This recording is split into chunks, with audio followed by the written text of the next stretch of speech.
अगर आप मेरे चैनल पे नए हैं तो बने रहें और सब्सक्राइब करके बेल आइकन दबाएं ताकि बस्तर नाव की अपडेट आपको मिलती रहे।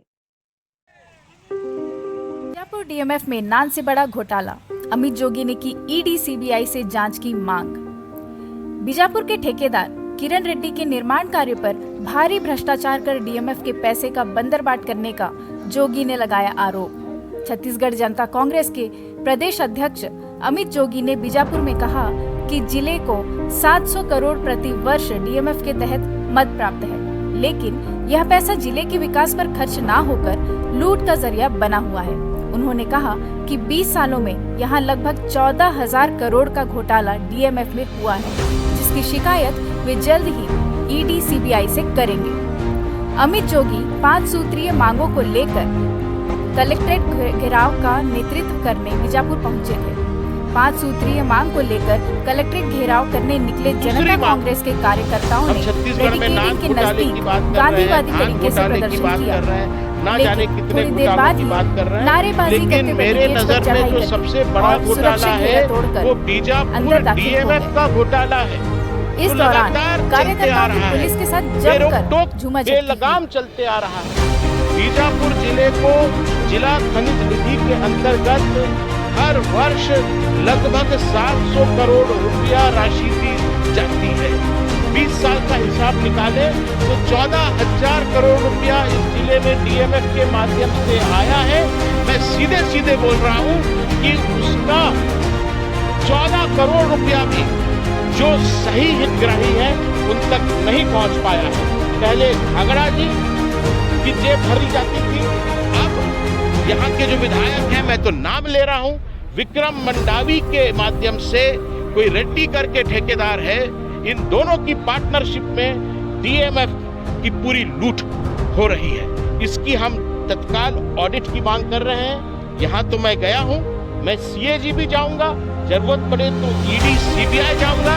ये जनता का पैसा है और जिस प्रकार से श्री मंडावी के माध्यम से ये रेड्डी की जेब में जा रहा है, ये मंडावी रेड्डी नेक्सस जो यहाँ पे बन गया है, जनता को ये लूटने का काम कर रही है, यहाँ के विकास को खोखला करने का काम कर रही है। सभी साथियों को बधाई देता हूँ।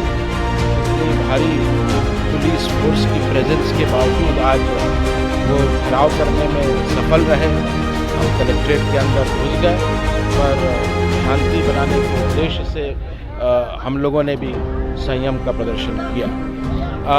हम 5 बातों को लेकर आज कलेक्टर से मिलने आए हैं। महामहिम राज्यपाल के नाम ज्ञापन लेके आए हैं। सबसे जो अहम बात है, इस जिले में सारकीगुड़ा में घटना घटी, एरसपेटा में घटना घटी, हर घटना के बाद सरकार ने न्यायिक जांच का गठन किया। जो दोषी हैं उनके खिलाफ देर ही से सही लेकिन कार्रवाई हुई। सिलगेर ऐसा पहला गोलीकांड है, हत्याकांड है, 4 निर्दोष लोग मारे गए, जिसमें एक गर्भवती महिला भी थी। आज तक शासन ने न्यायिक जांच का गठन करना तो दूर, उन पीड़ित परिवारों को 1 पैसा मुआवजा राशि सहानुभूति पूर्वक नहीं दी। उसी समय जब सिलगेर की घटना घटी थी, लखीमपुर खीरी में भी किसानों को कुचल दिया गया था। हमारे मुख्यमंत्री जी वहां अगले दिन पहुंच गए। जब उनको पुलिस ने जाने नहीं दिया तो धरने पे बैठ गए। फिर वहां पहुंचकर उन्होंने एक एक पीड़ित परिवार को छत्तीसगढ़ की राजकोष से 50-50 लाख रुपया सहायता राशि देकर आए। और यहाँ सिलगेर में उन्हीं की पुलिस के द्वारा 4 निहत्थे आदिवासी मारे जाते हैं। उनको 1 फूटी कौड़ी आज तक नहीं मिली है, उनकी सुध लेने कोई नहीं पहुंचा। तो सबसे प्रमुख हमारी जो मांग है वो सिलगेर को लेकर है। दूसरी मांग, हम छत्तीसगढ़ में नान घोटाले की बात कर रहे हैं, धान घोटाले की बात कर रहे हैं, ना जाने कितने घोटालों की बात कर रहे हैं, लेकिन मेरे नज़र में जो सबसे बड़ा घोटाला है वो बीजापुर डीएमएफ का घोटाला है, जो लगातार चलते आ रहा है, बेरोक टोक बेलगाम चलते आ रहा है। तरफ तो वहाँ राहुल गांधी जी बोलते हैं कि मोदी जी एक विशेष उद्योगपति पर ज़्यादा मेहरबान है, उन्हीं के इशारे पर चलते हैं, उन्हीं को फायदा पहुंचाने के लिए चलते हैं। तो विक्रम मंडावी जी को, भूपेश बघेल जी को भी ये समझना चाहिए कि उन्हें यहाँ बीजापुर की जनता ने यहाँ के लोगों के विकास के लिए चुना है, ना कि किसी रेड्डी के विकास के लिए। तो ये हमारी जो दूसरी प्रमुख मांग है। तीसरी मांग, आज इस वक्त बीजापुर में जोगी कांग्रेस के प्रदेश अध्यक्ष अमित जोगी जी हैं। इनसे हम सीधे बात करेंगे, उन मुद्दों पर बात करेंगे जिन मुद्दों पर लगातार प्रश्न चिन्ह का विषय बनता है। लोग जवाब नहीं देते, क्योंकि जवाब इसलिए नहीं देते, उसके पीछे दो पहलू निकल के आती है। एक तो वो जवाब देना नहीं चाहते, दूसरी और चीज़ें कुछ और बाहर निकल के आती है। तमाम ऐसे बेबाक सवाल, बेबाक जवाब, सीधे हम बात करते हैं। सबसे पहले नमस्कार, मेरा नाम भरत दुर्गम है और आप बस्तर नाव मेरे चैनल को देखना शुरू कर दिए हैं। इस वक्त मेरे साथ अमित जोगी जी मौजूद हैं, इनसे हम सीधे बात करते हैं। 5 मांगों को लेकर आपने आज लगातार प्रोटेस्ट भी किया, धरना भी दिया। निम्न जो मांग थे, कलेक्टर घेराव करने के लिए पहुंचे थे। विगत हमने 4 सालों से देखा है कि कलेक्टर प्रांगण तक लोग भीतर घुस नहीं पाते थे, लेकिन जिस तरीके से लगातार आपकी जो पार्टी है, आपके जो कार्यकर्ता हैं, आपके जो पदाधिकारी हैं, उनकी सक्रियता, उनमें जिस तरीके से उत्तेजित, उत्साहित कहें आपके उपस्थिति होने का, या फिर कहें कि आपके प्रति वो स्नेह, वो लगातार देखने को मिल रहा है। इसको आप कैसे देखते हैं आप? भरत, इसके पहले कि मैं आपके प्रश्नों का जवाब दूं, मैं आपको व्यक्तिगत रूप से और अपने परिवार की तरफ से, पार्टी की तरफ से बधाई देता हूं। ये मेरे लिए बड़ी सौभाग्य की बात है कि मैं न केवल एक जुझारू पत्रकार से बात कर रहा हूं, बल्कि इस वर्ष के मिस्टर बीजापुर से भी मेरी भेंट हो रही है। ये मेरे लिए सौभाग्य की बात है। बहुत बहुत शुक्रिया सर। रही आपके प्रश्न की बात, तो निश्चित रूप से आज मुझे नहीं लगा था कि इतना उत्साह रहेगा और हम लोग कलेक्टरेट का घेराव करने में सफल होंगे। लेकिन लोगों कैसा लगा आपको, जिस पार्टी की नींव आपके पिताश्री ने रखा था, उसकी मजबूती अब निचले स्तर तक देखने को मिल रहा है? ऐसा प्रतीत हुआ, क्योंकि जिस तरीके से आंदोलन पे उत्साहित लोग हुए थे, मैंने पहले भी कहा था, क्योंकि बीजापुर को हम बहुत बारीक से देखते हैं, विगत 4 साल से हमने देखा है कोई भी राजनीतिक पार्टियाँ उसको तोड़ने में सफल रहे। कलेक्टर परिसर में हम घुस भी गए, चाहते तो और भी अंदर चले जाते, लेकिन संयम बरतना भी ज़रूरी रहता है। संयम भी हमारे कार्यकर्ताओं ने बरता और हमने जो ज़िले से संबंधित हमारी मांगें थीं वो महामहिम राज्यपाल को कलेक्टर के माध्यम से पहुंचा दी।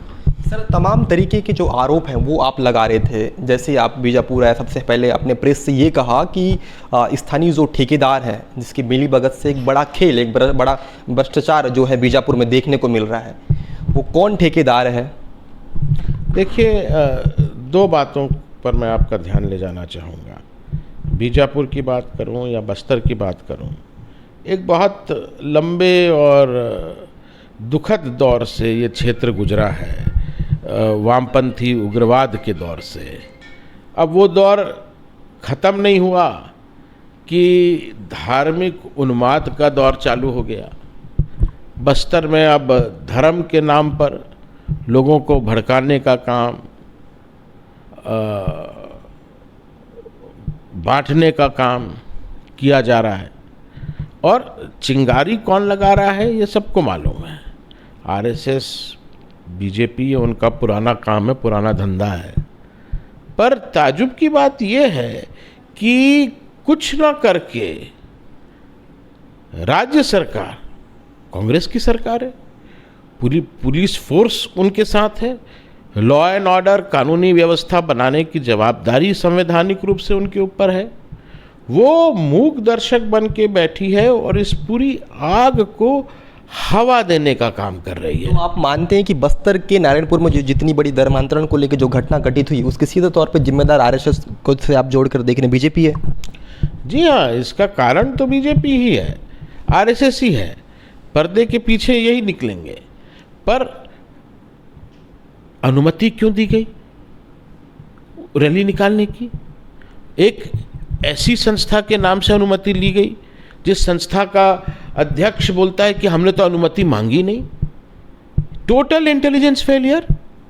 और केवल नारायणपुर की बात मैं नहीं कर रहा हूं, बीजापुर की बात करूं, भोपालपट्टनम की बात करूं, भैरमगढ़ की बात करूं, लोहांडीगुड़ा की बात करूं, केशलूर की बात करूं, गंगालूर की बात करूं, कुटरू की बात करूं, यहाँ पर लगातार लोगों को प्रताड़ित किया जा रहा है क्योंकि वे धार्मिक स्वतंत्रता का, अपना संवैधानिक अधिकार का प्रयोग कर रहे हैं। क्या मुझे अपनी धर्म के, अपनी आस्था के अनुसार पूजा अर्चना करने का अधिकार संविधान नहीं देता है? और अगर मुझे देता है तो भारत के हर एक नागरिक को देता है, और सरकार का ये कर्तव्य बनता है कि उनको उचित सुरक्षा दे। तो ये एक पहलू हो गया। दूसरा जो नासूर बस्तर को खोखला कर रहा है वो भ्रष्टाचार का। मेरे पिताजी हमेशा कहते थे कि हमारे छत्तीसगढ़ की धरती अमीर है, यहाँ पर धान और खदान की अपार संपदा है, उसके बावजूद जो लोग इस धरती के ऊपर रहते हैं बहुत गरीब हैं। उस चीज की जो परिकाष्ठा है वो बीजापुर है। यहाँ इंद्रावती का सबसे लंबा बहाव है, पूरे बीजापुर क्षेत्र को चीरती हुई इंद्रावती नदी बीत जाती है तेलंगाना, लेकिन यहाँ के खेत सूखे पड़े हैं, उनको पानी नहीं मिल पा रहा है। जमीन के नीचे देखें तो यहाँ जहाँ खोदें आपको लोहा निकलेगा। लोहे की खदानें यहाँ की सरकार उद्योगपतियों को बेच रही है। चाहे डिपॉजिट 13 की बात करें जो बेलाडीला पर्वत की तरफ है, या बीजापुर के इस छोर जो आमदई की खदान है, दोनों को बिना जन सुनवाई कराए, बिना पेशा का कानून का पालन किए बड़े बड़े चुनिंदे औद्योगिक घरानों को बेच दिया गया। और डीएम की बात मैं करना चाहता हूं।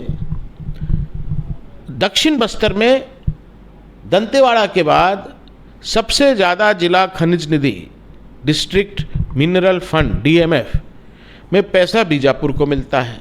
लगभग 700 करोड़ रुपया हर वर्ष जिला प्रशासन को दिया जाता है जिला के विकास के लिए। पिछले 20 साल से ये पैसा आ रहा है। कुल कितना पैसा हो गया? 14,000 करोड़ रुपया आया।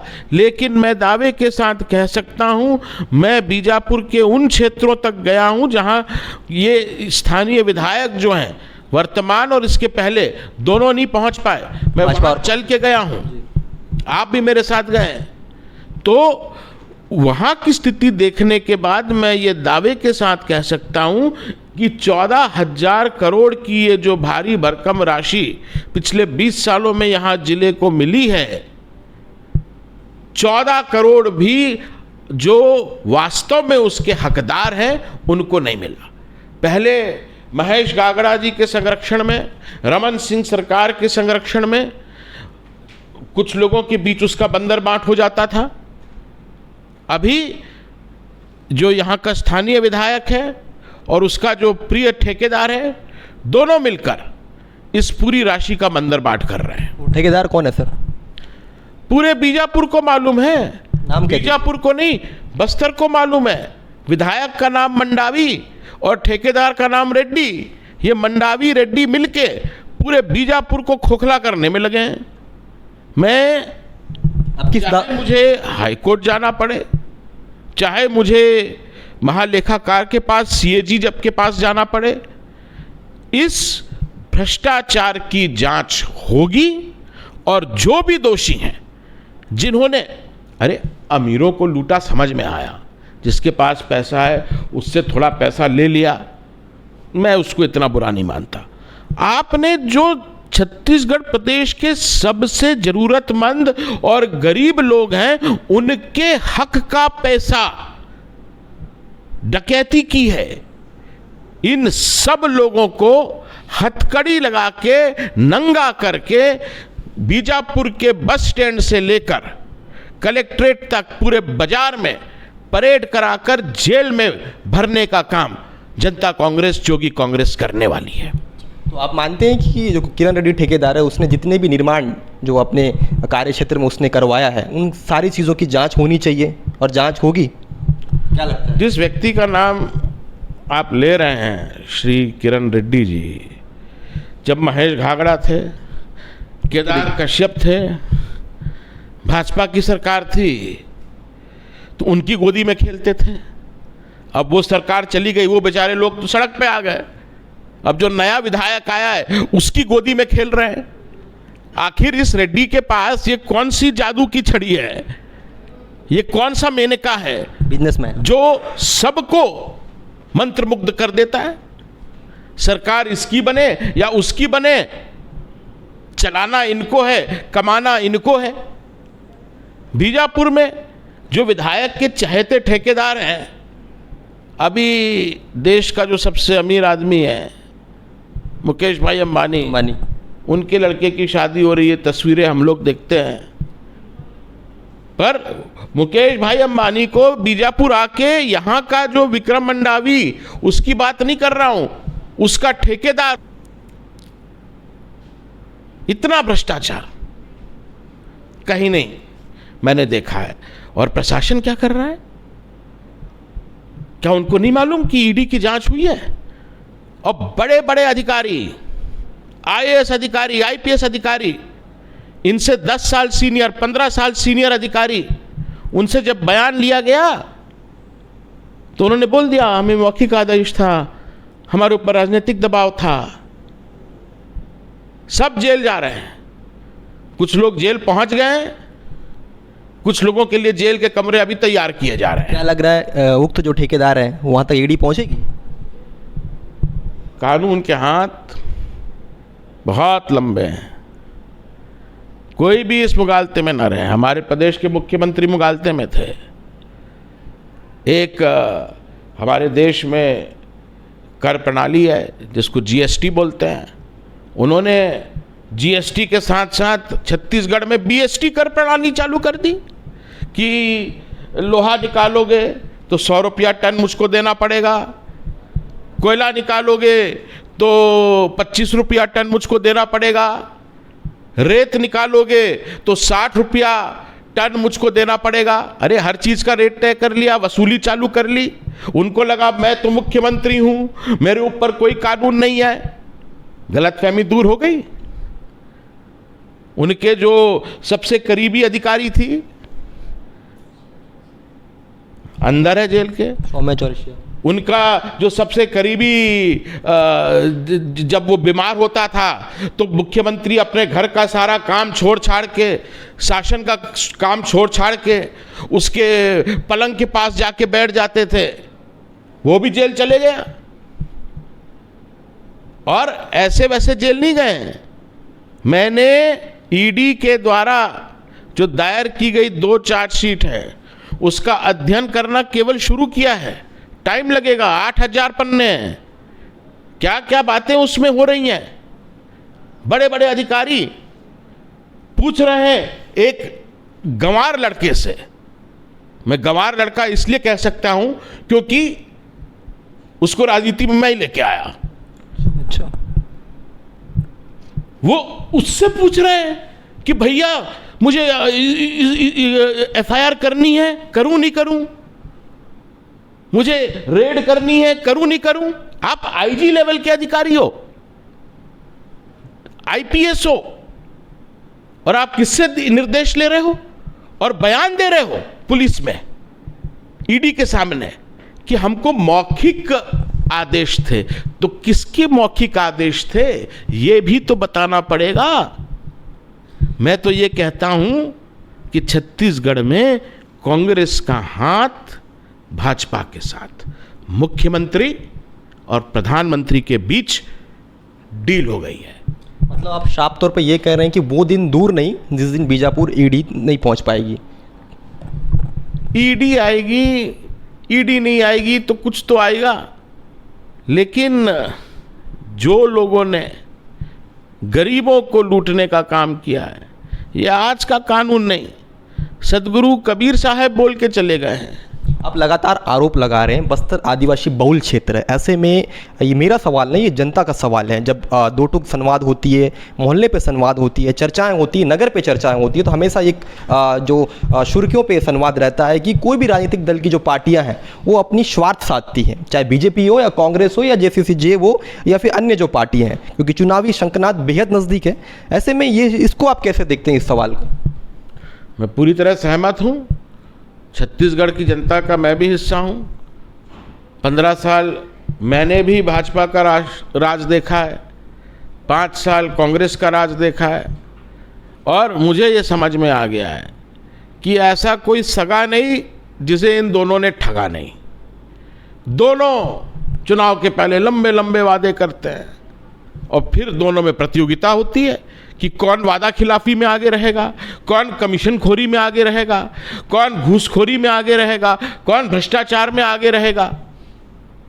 तो इस बार छत्तीसगढ़ की जनता वास्तव में दोनों दलों से पीड़ित प्रताड़ित होके एक तीसरा विकल्प चाहती है, और मेरा ये प्रयास रहेगा कि जनता के सामने वो तीसरा विकल्प हम लेके आए, एक ऐसा विकल्प जिसका रिमोट कंट्रोल दिल्ली में नहीं, जिसका रिमोट कंट्रोल यहाँ की जनता के हाथ में हो।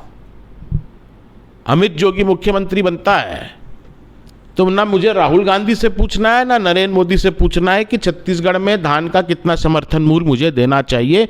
मुझे मालूम है मेरी जनता को आज जरूरत है 3200 रुपया समर्थन मूल्य की, तब जाके उनका घर चल सकता है।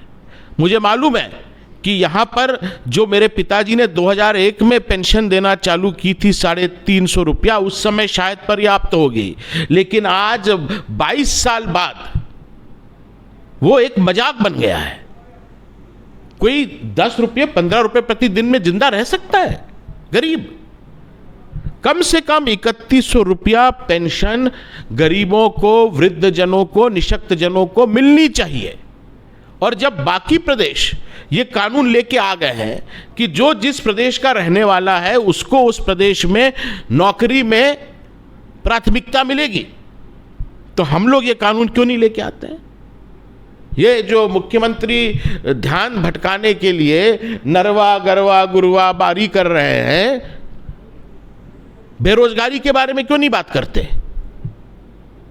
बेरोजगारी की आपने बात की है, बेरोजगारी के प्रति एक सर्वे हुआ था, उस सर्वे में सबसे कम छत्तीसगढ़ को देखा गया था। इसको आप कैसे देखते हैं, क्योंकि लगातार जो बेरोजगारी वो हावी है, स्थानीय स्तर पर इतनी परेशानियां, युवाओं को खास तौर पे ये देखा जाता है कि जो पढ़े लिखने के बावजूद आज उनके पास एक सक्षम तौर पे वो सक्षम नहीं हो पा रहे हैं।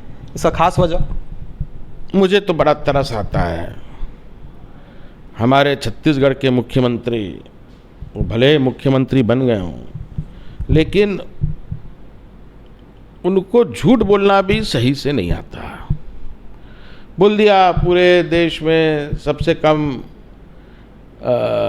बेरोजगारी छत्तीसगढ़ में केवल 0.6% बेरोजगारी है। अरे आप पहले ऐसे प्रदेश हैं जिन्होंने मनरेगा के अंतर्गत जिसको साल में 100 दिन भी मजदूरी मिल जाए, उसको आपने पूर्णकालिक रोजगार वाला कैसे मान लिया? जो लोग ठेके में हैं, सीजनल वर्कर हैं, जो लोग ठीक है अपना जब खरीफ की फसल का टाइम रहता है अपने खेतों में किसानी करते हैं, उसके बाद मजबूरी में जब उन्हें काम नहीं मिलता है, जैसे आपके बीजापुर के लोग, आपके मंत्री जो हैं यहाँ के स्थानीय कवासी लखमा जी, वो खुद बोले कि बीजापुर दंतेवाड़ा से हर साल 4.5 लाख लोग पलायन करते हैं, दूसरे प्रदेशों में जाना पड़ता है। उनको भी आपने कि भाई यहाँ नहीं मिल रहा है रोजगार, बाहर जा रहे हैं, वहाँ रोजगार मजदूरी कर रहे हैं, तो उनको भी रोजगारों की सूची में सम्मिलित किया जाए। सर कोविड के समय ऐसे करके उन्होंने आंकड़ों के साथ खिलवाड़ किया है। जितने उनके हिसाब से पूरे प्रदेश में अगर 0.6% मानेंगे बेरोजगार हैं, उतने मैं उनकी विधानसभा में उनको सूची दे दूंगा कि इतने तो आपकी विधानसभा में इससे ज्यादा हैं, जो आप बोल रहे हो कि पूरे छत्तीसगढ़ में इतने बेरोजगार हैं। तो छत्तीसगढ़ी जो हम लोग हैं, छत्तीसगढ़िया लोग, हम लोग भोले जरूर हैं पर बेवकूफ नहीं हैं। और हमें बेवकूफ बनाने का रमन सिंह ने प्रयास किया था। उनकी क्या दुर्दशा हुई, 15 साल राज करने के बाद 15 सीटों पे आ गए। ये इस तरह का बेवकूफ बनाने का काम करेंगे तो इनके तो 5 साल हुए, 5 सीटें भी नहीं बचेंगी। सर, जो वादा इन्होंने किया था, कांग्रेस वादा करने के पश्चात वो सरकार सत्ता पे आई थी, सत्ता पे आने के पश्चात उन वादाओं को अब तक पूरी नहीं हुई है। उन वादाओं को 4 साल बीतने को है और कुछ चंद महीने के पश्चात विधानसभा चुनाव है। क्या लग रहा है आपको इस बार? जैसा कि मैंने कहा, जनता एक नया विकल्प चाहती है। बीजेपी से, कांग्रेस से वो हताश हो चुकी है, निराश हो चुकी है। इनसे कोई उम्मीद नहीं की जा सकती। जोगी पार्टी को चुनेंगे जनता? मुझे पूरा यकीन है कि तीसरे विकल्प को इस बार छत्तीसगढ़ की जनता मौका देगी। वो देख रही है तेलंगाना की तरफ, देख रही है महाराष्ट्र में, देख रही है उड़ीसा में, देख रही है दिल्ली में, देख रही है पश्चिम बंगाल में। हर प्रदेश में क्षेत्रीय दलों की सरकार आई, वहाँ बढ़िया राज कर रही है। पर छत्तीसगढ़ जस का तस पड़ा है। वही 350 रुपया पेंशन, अभी भी 350। क्या प्रगति हुई है? अब लगातार आरोप लगा रहे हैं कि स्थानीय स्तर पर ही हमारा जो मुख्यमंत्री का चेहरा होगा, क्योंकि रिमोट दिल्ली से नहीं चलनी चाहिए। ये बात आपने कही है। उसके बावजूद पिछले हम इलेक्शन में हमने देखा है कि आपने गठबंधन किया था, तो क्या इस बार भी ऐसा करना पड़ेगा? मैंने कई बार कहा है, मेरे पिताजी ने अपने अंतिम दिनों में अपनी आत्मकथा भी लिखी, उसमें भी बोला कि उनसे बहुत बड़ी भूल हुई। जनता उनको मौका देना चाहती थी, पर हम थे कि जनता को ही मौका नहीं दिए। केवल 55 सीटों पे अपने आप को सीमित रखा। 55 सीटों में मात्र लड़ने के बावजूद अगर हमें 13%, 14% वोट मिले तो ये तो बहुत बड़ी बात है। अगर हम हर जगह लड़ते तो निश्चित रूप से हमारा वोट प्रतिशत भी बढ़ता, हमारी सीटों की संख्या भी बढ़ती। बस्तर संभाग, जहाँ एक समय में कम्युनिस्ट लोगों का बोलबाला था, एक समय था, उनको सीट दे देना। बसपा, जिसका कभी बोलबाला नहीं रहा, उसको सीट दे देना। ये एक हमसे बहुत बड़ी राजनीतिक चूक हुई और हम इसे दोहराने वाले नहीं हैं। अगर हमको गठबंधन करना ही पड़ेगा, और मैं चाहता हूँ कि गठबंधन ऐसे दलों से हो जो क्षेत्रीयता की भावना को समझे। स्थानीय स्तर पर उनके साथ मैं बात करूंगा और चाहूंगा कि हमारे वोट ना बिखरे। छत्तीसगढ़ में देखा जाए तो तीसरे विकल्प को अगर वो संगठित रहा तो इतने वोट जरूर मिल सकते हैं कि वो सरकार अपने दम पर बना ले। सर, अंतिम सवाल मेरा, विधानसभा चुनाव, इससे पहले मैंने पहले भी कहा है, अब भी कह रहा हूँ, चंद महीने बचे हुए हैं। ऐसे में जोगी पार्टी का चेहरा कौन होगा? क्या युवाओं को मौका मिलेगी या महिलाओं को मौका मिलेगा, या फिर अन्य पार्टियों की तरह जिस तरीके से हम देखें कि वरिष्ठता को दरकिनार किया जाता है, क्या वो चीज़ें जोगी पार्टी में भी दिखेगी? हमारी पार्टी में देखिए, डेमोक्रेसी है। हम लोग पार्टी कम और एक परिवार के रूप में ज़्यादा काम करते हैं। आपस में बैठ के हम लोग निर्णय ले लेंगे। हमारी कांग्रेस या भाजपा जैसी इतनी बड़ी पार्टी नहीं है ऑल इंडिया लेवल की। एक छोटा सा परिवार है और छोटा परिवार सुखी परिवार। हम लोग आपस में तय कर लेंगे किसको टिकट देना चाहिए, किसको नहीं देना चाहिए। पर जिस किसी को भी टिकट मिले, ये मान के चलिए कि पूरी पार्टी एक परिवार के रूप में चुनाव लड़ेगी।